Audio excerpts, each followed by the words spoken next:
మనం ఇంగ్లీష్ లాంగ్వేజ్లో కమ్యూనికేట్ చేసేటప్పుడు లెట్ యొక్క ఉపయోగం అనేది చాలా చాలా ఎక్కువగా ఉంటుంది. లెట్ అంటే ఒక సెంటెన్స్ లెట్తో ప్రారంభమైనప్పుడు మనం ఎలా అర్థం చేసుకోవాలంటే మనము పని చేయడానికి అనుమతి ఇవ్వడం లేదా అనుమతి తీసుకోవడం అనే అర్థాన్ని మనం తీసుకోవాలి. దీని యొక్క స్ట్రక్చర్ చూసుకున్నట్లయితే లెట్ తర్వాత ఆబ్జెక్ట్ ప్రొనౌన్ వస్తుంది, తర్వాత వెర్బ్ మొదటి రూపం వస్తుంది, ఆబ్జెక్ట్ వస్తుంది అనమాట.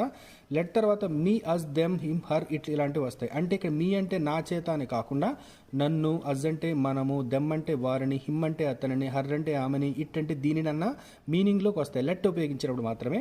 గో అంటే వెళ్ళు అని కాకుండా వెళ్ళనివ్వు, వెళ్ళనివ్వండి, వెళ్దాం అంటే ఈ లెట్ యూసేజ్లో ఇలాంటి మీనింగ్స్ అనేవి వస్తాయి. దీనికి ఉదాహరణ మనం చూసుకున్నట్లయితే లెట్ మీ ఎక్స్ప్లెయిన్, నన్ను వివరించనివ్వండి. లెట్ అస్ డిస్కస్, మనం డిస్కస్ చేద్దాం. లెట్ దెమ్ ప్లే, వారిని ఆడనివ్వండి. లెట్ హిమ్ టాక్, అతనిని మాట్లాడనివ్వండి. లెట్ హర్ కుక్, ఆమెని వండనివ్వండి. లెట్ ఇట్ ప్లే, దీనిని ఆడనివ్వండి. అంటే పెట్స్ ఉంటాయి కదా, పెట్స్ కానీ రోబోస్ కానీ. లెట్ ఇట్ బీ, దీనిని అలాగే ఉండనివ్వండి. I will let you know, నేను మీకు తెలియపరుస్తాను. చాలా